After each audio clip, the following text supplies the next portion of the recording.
I'm Derrick Jensen. This is Resistance Radio on the Progressive Radio Network. My guest today is Luigi Boitani. He's chair of the Large Carnivore Initiative for Europe, LCIE. He's also a professor in the Department of Animal and Human Biology at the University of Rome. Professor Boitani is a world-leading authority on wolves and has written many papers and books centered on wolf biology, wolf management, and human attitudes towards wolves. Today we're going to talk about wolves in Europe and also the Large Carnivore Initiative for Europe. So first off, thank you for your work, and second, thank you for being on the program. Thank you for inviting me. So why don't we start with the Large Carnivore Initiative for Europe? What is it? Sure. It's a group of experts, and it's part of the larger Species Survival Commission, it's called, which is the largest commission of the IUCN, International Union for Conservation of Nature. So it's this Species Survival Commission is by far the largest commission of the IUCN and includes about 10,000 experts on different taxa, mammals, birds, invertebrates, and plants across all over the world. Within this Species Survival Commission, there are several smaller group of experts, and our group is quite small, actually. It's about 45 people. It includes some of the best experts on large carnivores in Europe. Not all the experts, though. There are many others, of course, but we don't want this group to grow too large. It would be then very difficult to manage it. So it's about 45. We cover basically the 5 largest, I should say 6 actually, 6 largest carnivores in Europe, which is the bear, brown bear, the wolf, the Eurasian lynx, the Iberian lynx, which is the most endangered cat in the world, and then includes the wolverine, and includes the golden jackal. Many people will wonder why we cover golden jackal, because they have been expanding into Europe in the last couple of decades, and now they are present in the eastern part of Europe and dispersing animals as far as Estonia in the north, in Switzerland, a couple in France too. So they are gaining grounds across Europe. So these are the species we are dealing with. And the people, the expert part of the large carnivores actually cover all countries of Europe. So we feel pretty confident that we can answer almost any question on large carnivores in Europe, and we provide our expertise and our policy support to the national governments, and most important to the European Commission based in Brussels. So a lot of let's leave aside the jackal for a minute and talk about some of the others. How, I know this is a really vague question, but how are predators, large predators, doing in Europe in general? When somebody from the United States thinks of Europe, we think of a lot of metropolises and some smaller forests, but we don't think of the sort of large range that carnivores quite often require. Yeah, I think there is a misunderstanding of two things. First of all, the kind of habitat that large carnivores requires, and the second is some misperceptions of what Europe actually is. So about the first one, I should say that most of the species that we are talking about, the brown bear, the wolf, the lynx, they are able to live very close to humans. They are very opportunistic, and if you don't kill them, they would be in your garden. And whether they are dangerous or not, that's another question. Whether they cause a lot of damage, that's another question. But I mean, if you look at the issue from the point of view of the ecology of this species, they are perfectly able to coexist very, very close to humans. The other misperception is that Europe is an overcrowded continent filled with people and beautiful cities, and that's all. It's partly true. Europe is about 500 million people, so it's a lot of people. But there are also a lot of wilderness areas, which means, well, I shouldn't say wilderness because it's not true wilderness, but it's a wild areas without people. So that there is plenty of room for nature and, of course, for prey. And we have some of the largest number of, I call it the wolf prey, but actually they are deer, moose, or rather large ungulates. And then, of course, we have room also for the carnivores which feed on these animals. So, for example, take the example of Italy. Everybody think, Italy is an overcrowded country. Everybody knows Rome, Florence, Venice, just beautiful cities. Nobody thinks that there is nature too. The majority of our 60 million people, Italy is a small country, and we have 60 million people. The majority of them are along the coast and in the plains. But the mountain backbones of Italy, which is the Apennines, that runs all across Italy from the north to the southern tip, they are pretty much wild.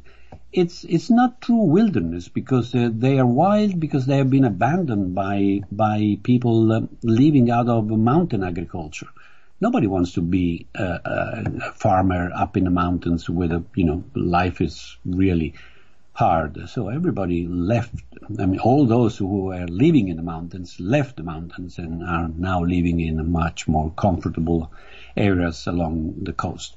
So there is plenty of room for a huge population of wild boars, red deer, roe deer, fallow deer, and of course there is plenty of room for carnivores who feed on them.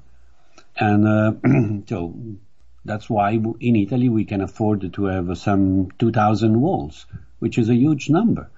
In some protected areas they are very high density, in some others are lower density, but we can still have wolves all around. And when I speak to in US, for example, about this, people just don't believe it. You say, really, you do have wolves in Italy? Yes.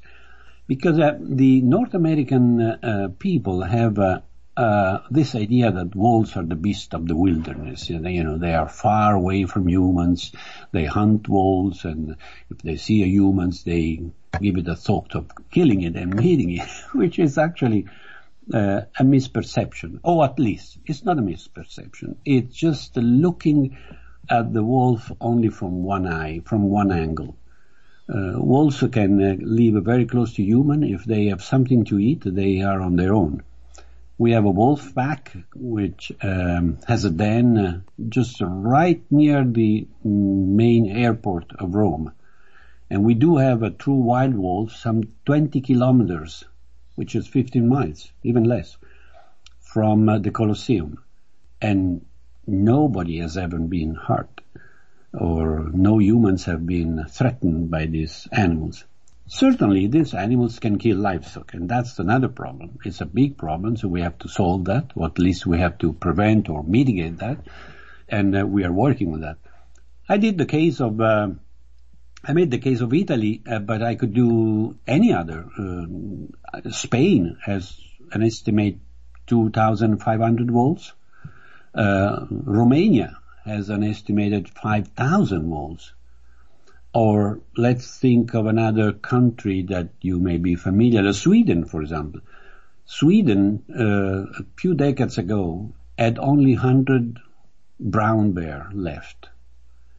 And this brown bear were really, they were hunted, and the population was going down, when the government decided that they had something to do with this small population and probably protect it and see how they could be managed more, say, in an ecologically sound approach. So they put the population in the hands of biologists, and biologists never stopped the hunting of this population. Actually, they continued the hunting. And hunting was very important and still very important, because then the hunters take pride of the presence of bear, and they have a return on hunting bears. So they want a bear population. Well, to make the story very short, now Sweden has an estimated 3,200 bear. So they are all over. They are all over the country. And it's a beautiful story of coexistence again between humans and large carnivores.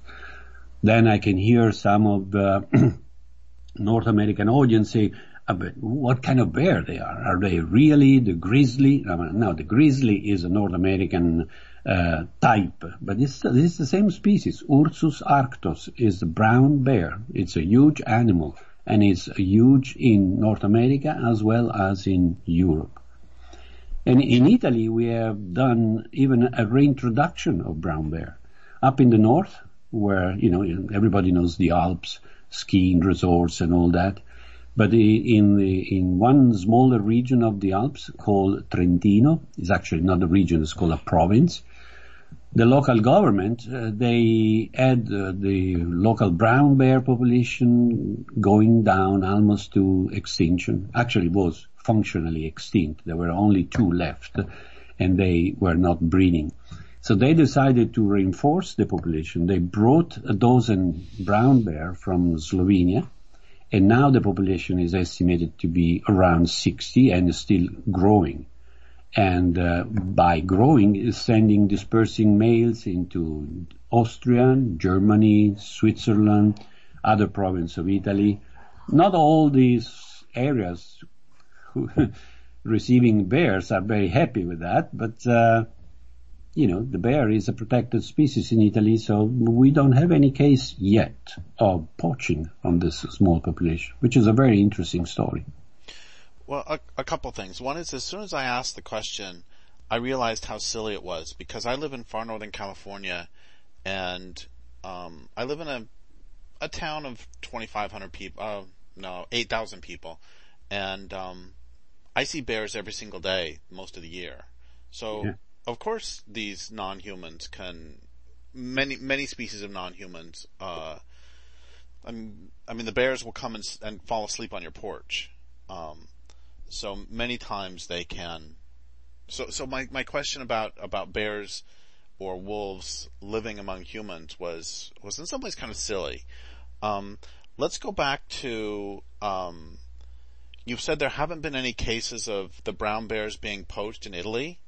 And can we talk a little bit about the human attitudes toward wolves? Because I know here where I live, one of the neighbors shot a bear because it was drinking the pop that he had stored on his porch. And there are huge fights in much of the United States over wolves, and ranchers will kill every wolf they see. And what are the attitudes in different parts of Europe toward these predators generically? Yeah, that's a difficult question to answer, because we would need to define first what's the audience. The greatest majority of the 500 million people living in Europe live in cities. And if you ask somebody in a city what you think of the wolf or the bear, they love it. Of course they love it. It's like, all Americans love tigers because they live in India and they don't have to face them every day. So if you speak in terms of the global audience of all the North Americans or all the Europeans, the greatest majority is, of course, in favor. But then, of course, you have local conflict with some of the interest group who receive damage from these animals, and farmers are among them. But farmers, even though they are extremely important in the economy of Europe or any country in the world, are just one part of the audience. So they have to learn to listen to the rest of the public. And so to answer your question, we did a poll on the attitude of people toward bears and wolves in an area where there are wolves and bears, of course, not in downtown Rome. And 95% of the people are in favor of bears. This is central Italy, in the Abruzzo region, where we do have a small population of 60, 55 perhaps, bears, and they live, the distance is a 1 hour drive from downtown Rome. And these 60 bears are beloved by the local people. They don't do any damage. And they have never attack a human. Nobody remember any attack on humans from this bear. So 95% of the people are in favor of bears. When we speak of wolves, the percentage is a little bit lower, but not much. It's 85%. So 85% of the people loves wolves and wants to have wolves in the area. So it's only 15% who are against. And those 15% are actually the farmers, the people, have a few sheep or cattle, and of course they have damage. The damage is fully compensated by the state, but that's not enough. Compensation is just one of the many tools to manage the human-wolf conflicts. And even though you can repay all the damage done, still the animosity toward the wolf is great, and of course farmers would like to see the area completely void of wolves. But even there is a distinction. People who have been doing farming in a traditional way in areas where wolves have been present all the time, that means they never disappear, they have methods to reduce the conflict. In the central part of Italy, for example, in the Abruzzo region, shepherds and wolves and sheep have been coexisting for millennia. And they produced one of the best tools to reduce the conflict, which is the guarding dog, the Maremma guarding dog. If a shepherd knows how to manage these dogs, the damage done by wolves is, in the order of 1, 2, 5, 10, 15 sheep a year, which is a minimal damage. And so the coexistence has been possible.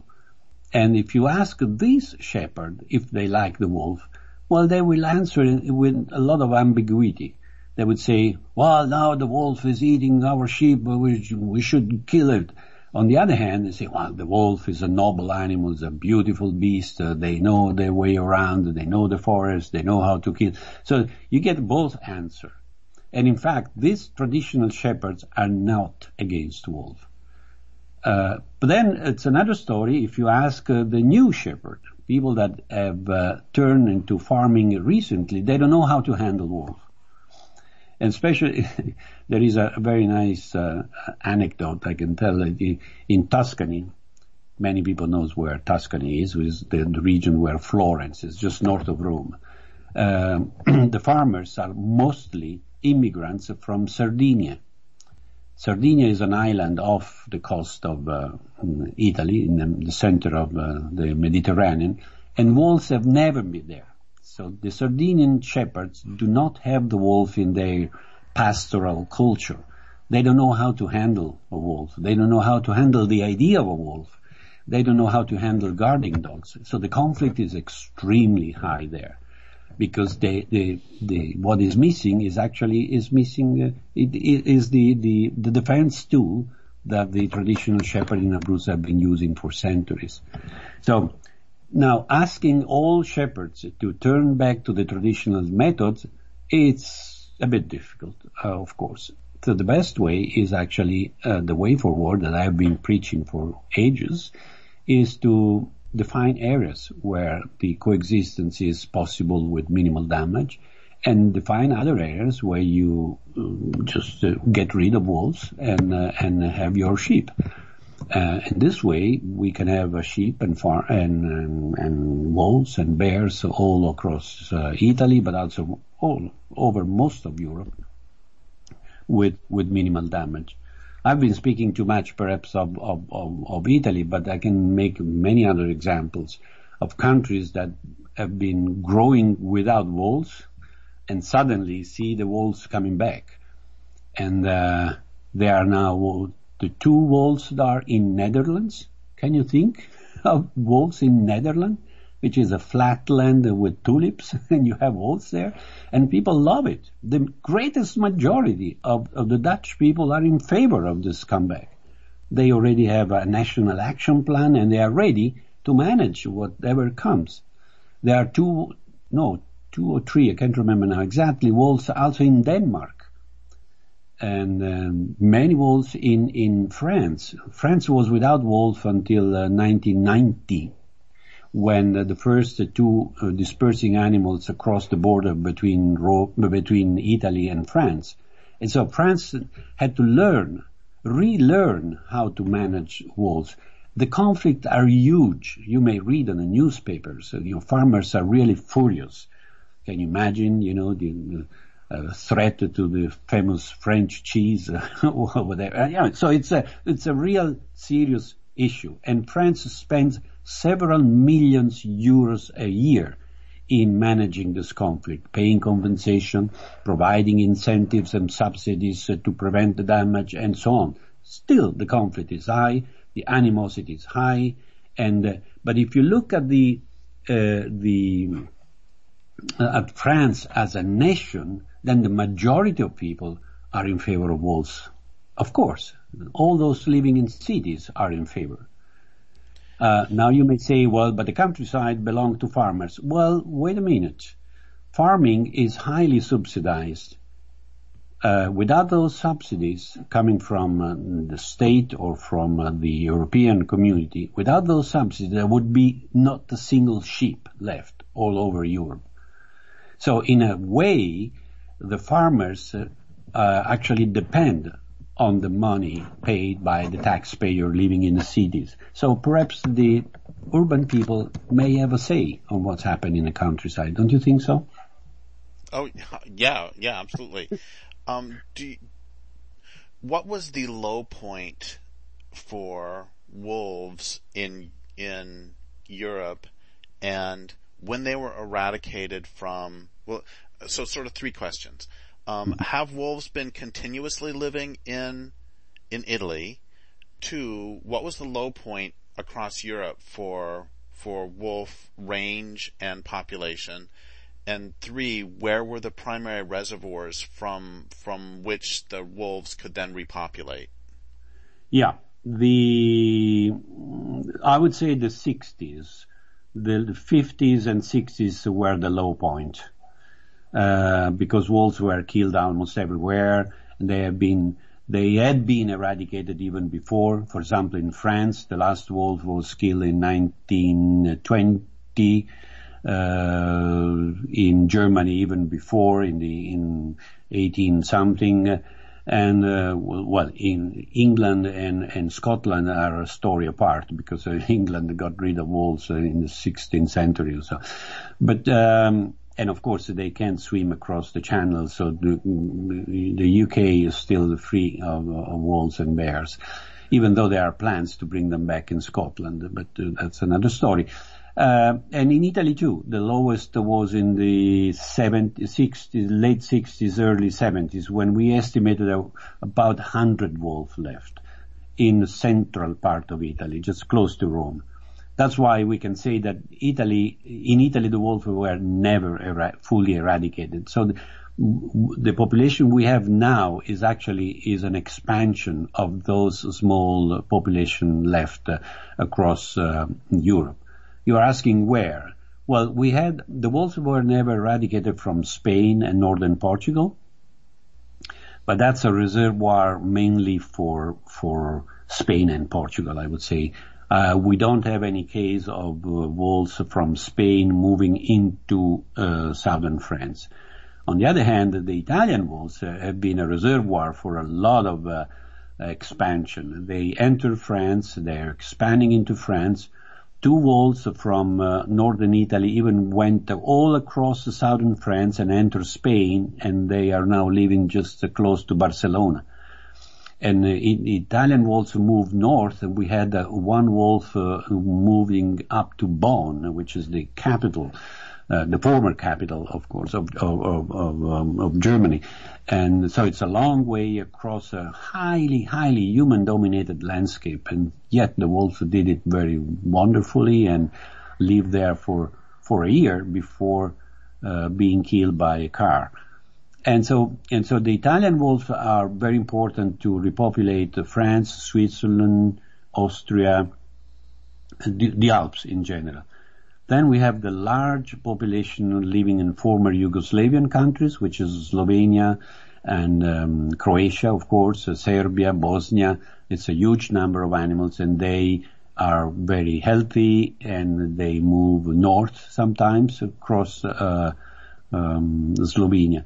Austria it's a black spot in Europe. All the wolves and bears that enter Austria have been killed, poached, because legally they are protected, but illegally they have been killed.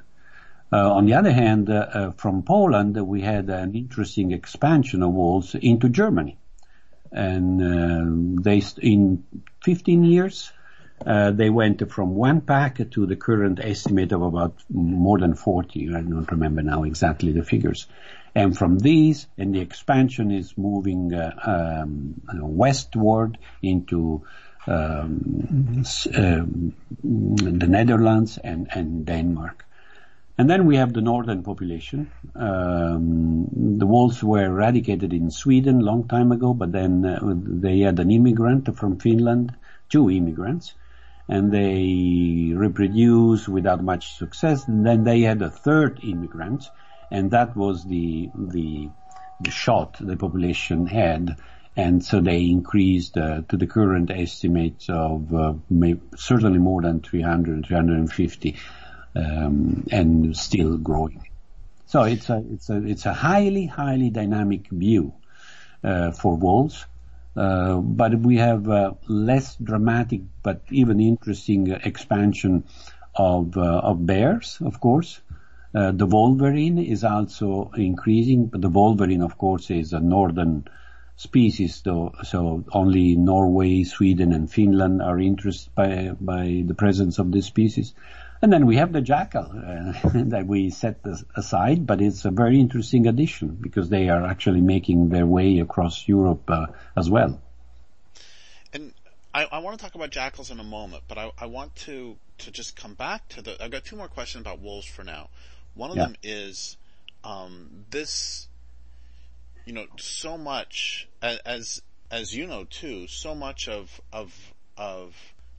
talking about or working on environmental issues is having your heart broken anew every day, whether it's amphibians or reefs or whatever. But this seems I'm so glad I contacted you because this is one of the happiest stories that I've had for a long time, and this huge expansion I just want to say it makes me really happy.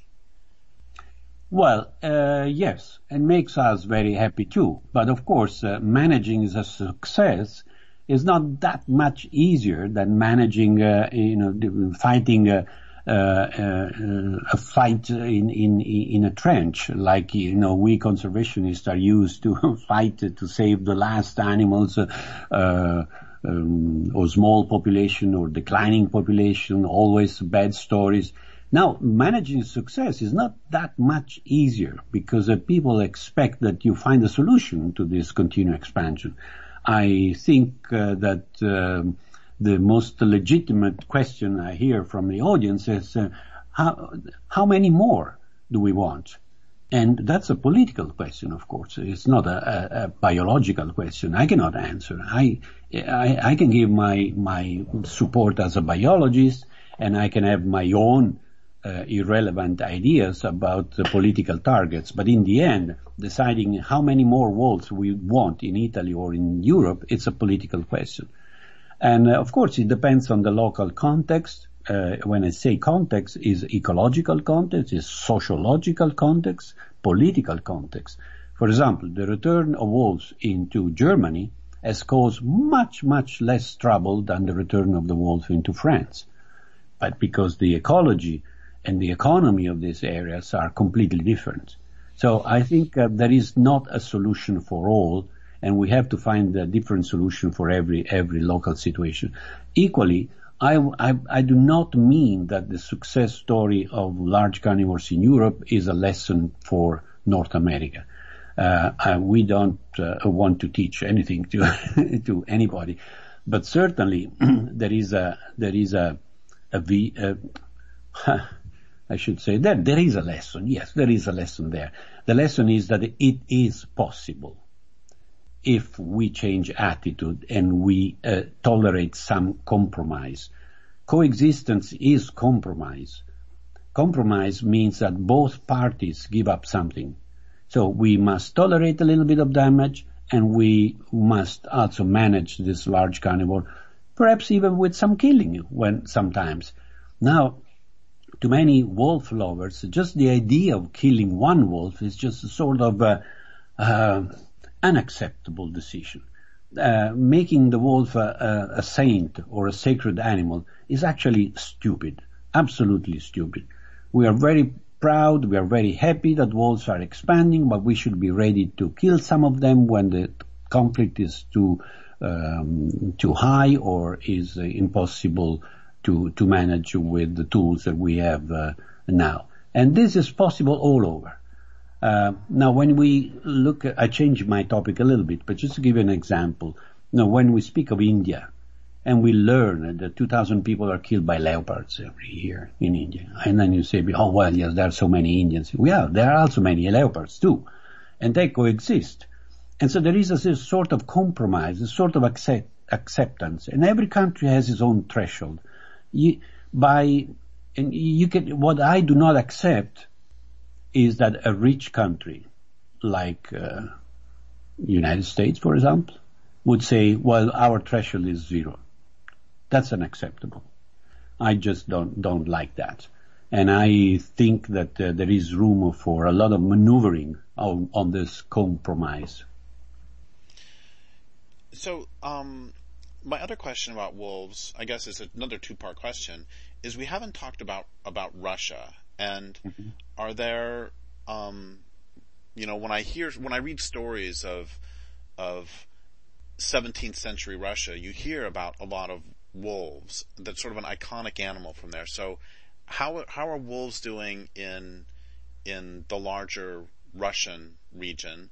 And then my final question about wolves really is, are there significant differences between the wolves in Italy, for example, and the wolves in Russia? Are they very similar, or are they fairly different? Well, this is a complicated question because the wolf is one of the most adaptable and flexible animal on Earth. And if you compare the wolf near the North Pole, or the famous wolf of Ellesmere Islands that Dave Meach studied for many years, they are white. They're huge. They look huge, at least. They feed on muskox and hare, and they live in total obscurity at night for 6 months a year, and with temperature of minus 40 or 50 or whatever. And the species is exactly the same of the wolf living in the Saudi Arabian desert, with the temperature of 60 above, 60 centigrades, of course, and feeding on rats or mice or small mammals. All the large prey are gone, and is the same species. So there is across this gradient from the north to the south and the different ecological context, the wolf can be very, very different. Wolves in central Italy, if you look at the size or the weight, for example, is not that different from the wolf in Canada or in Russia. But they look smaller because the hair is smaller, is shorter, is not that cold in Italy like in Russia. And they have a shorter leg. They probably move less. It's a local adaptation, but the wolf is exactly the same. The biology is 100% the same. The ecology is the same. The behavior is the same. And the adaptability is the same. Now, your other question is how wolves do in Russia. That's impossible to answer. In spite of all our best effort to get information from Russia, the data is extremely poor. We think that they are doing quite fine. Most of Russia is desert and with the human density extremely slow. But they are doing fine even in western Russia. Along the border with Finland, for example, there is a healthy wolf population that used to send many dispersing animals across the border into Finland. Until the Soviet Union system was working, the wolves were killed by national plan. With a national plan and by people paid by the government. And so the population was kept in balance in certain areas where the conflict was too high. When the Soviet Union collapsed, then there was a lack of intervention from the central state, and the wolf population went up. But then soon there was a widespread poaching, and the population went down again. And now it seems there is a new balance, probably due to the fact that many poor areas of Russia have been abandoned. So there is a new opportunity for wild nature to come back. Before we talk about jackals, and we've got about 10 minutes left. Before we talk about jackals, we haven't, you've covered the bears, the wolves, and the wolverines. How are lynx doing generally? The Iberian lynx, you said, is the most endangered cat. How are their trends, and what is the short-term future at least look like for both them and the Eurasian lynx? Yeah, they're two very different animals. The Iberian lynx is a very, very special animal. It's a smaller lynx, feeds only on rabbits. So if you have rabbits, you may have lynx. If you don't have rabbits, forget about lynx. And the population went down to very small numbers, and very few left in the southern part of Spain. Then the European Union intervened with a huge conservation project. It's probably the most expensive project funded by the European Union. I think it cost more than 25 million euros. And they first set up a captive breeding facility, which has done extremely well. So there are many more Iberian lynx produced and available for reintroduction. Some have been reintroduced. And then there has been a lot of work in the few wild areas of southern Spain to boost the rabbit population. So the Iberian lynx was ranked critically endangered until a few years ago. Now has been delisted as endangered, and all predictions agree that in a couple of years, or maybe in 3 years, the population will delist it again to the rank of vulnerable. So it's another success story. So it's a very nice story. The Eurasian lynx is another animal. It's larger, bigger, stronger, feeds on roe deer, and smaller game too, of course. But can feed on larger animals, and can feed on sheep too. So it's a big cause of conflict with farmers. They are increasing too, and there have been a couple of reintroductions, active reintroduction in central Germany, for example, but they have been increasing the population in the Alps for sure, doing much better than it used to be. In the Dinaric areas, the only areas where they are doing not so well is in Macedonia. It's a small population across the border between Macedonia and Albania, and is still going down. So unless something is done there quickly, probably they will vanish. So far as jackals, I have to admit that when I think of Europe, I don't think of jackals. Yeah, nobody think of that. You're right. And so what are they filling a niche that was filled by somebody else before who was eradicated, or how is this movement in working? It's a very interesting because the jackal is an intermediate size, intermediate canid between fox and wolves. And Europe is full of foxes, so there is not a vacant niche there. It's probably but probably there is a niche between the two, between the fox and the wolves. Anyway, it's Canis aureus, so it's the African Asian species. So it's nothing new. And it's widespread in Africa. It's widespread in many parts of Asia. And we knew that they have been present in the Middle East and in Turkey for a long time, and for some time in Greece. This was up in the 70s, it's like that. Then suddenly they started to expand, and slowly, but continuously, they expanded into the former Yugoslavian countries, the old Balkan areas. They moved north, enter into the, Bulgaria, Romania, all these areas, and then Slovenia, and we had the first golden jackal in northern Italy back in the 80s, late 80s. There were very few, just one there. Actually, people understood that, realized that when we found them dead, killed by a car. Otherwise, nobody suspected that they were around. But now we have very good evidence of the spread of the species, as I said, even in Northern Europe and into Switzerland and some even in France. And I bet they will continue to grow. So we have about 5 to 6 minutes left, and I know you specifically said you don't have lessons for people in the United States, for example, but I am, as I said before, this makes me so happy to hear about these, can you talk more about managing for success, and can you talk more about what are some lessons that can be replicated for different battles being fought by different environmentalists around the world?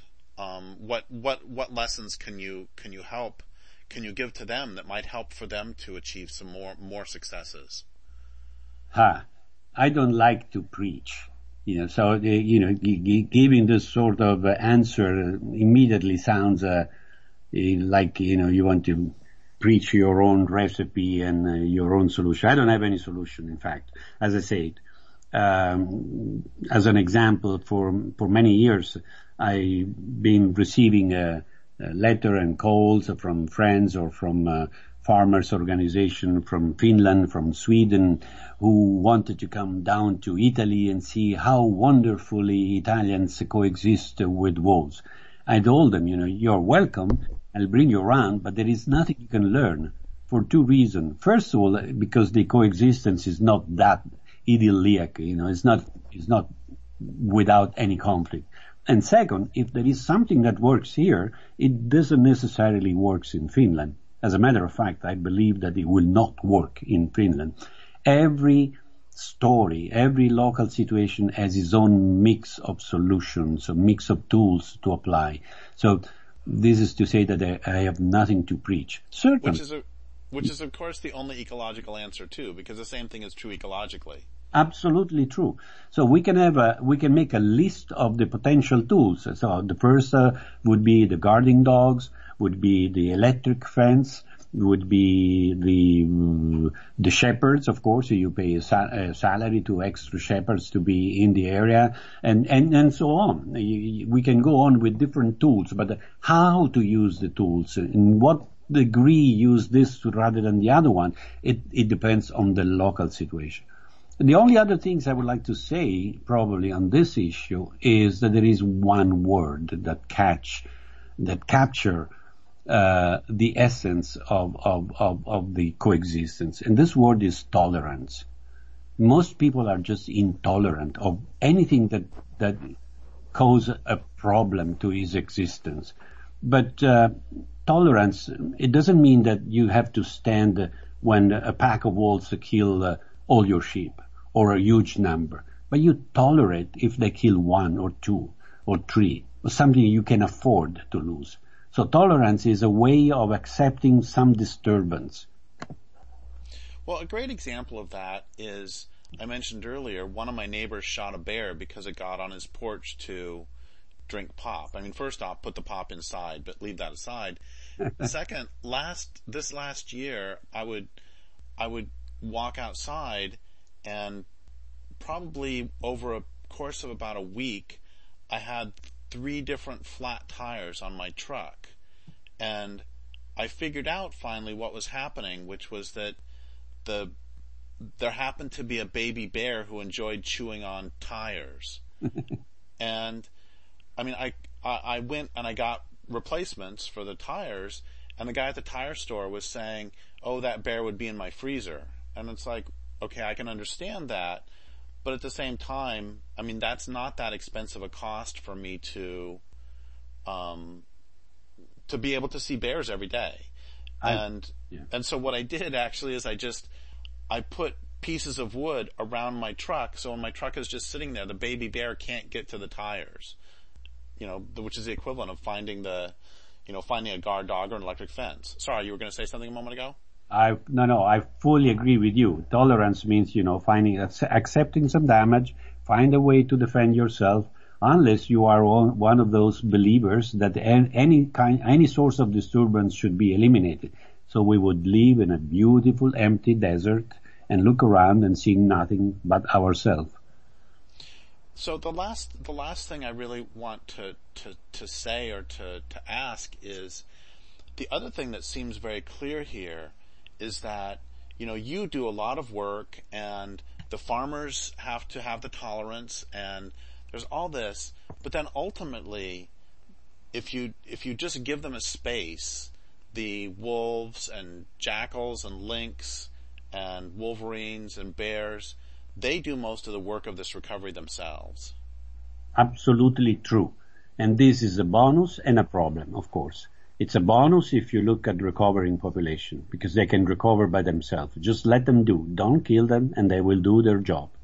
And the problem is, of course, that if you let them do too much, then you will have it in your garden. And sometimes this is a problem. Well, I would like to just thank you so much for your work, and I would like to thank listeners for listening. My guest today has been Luigi Boitani. This is Derrick Jensen for Resistance Radio on the Progressive Radio Network.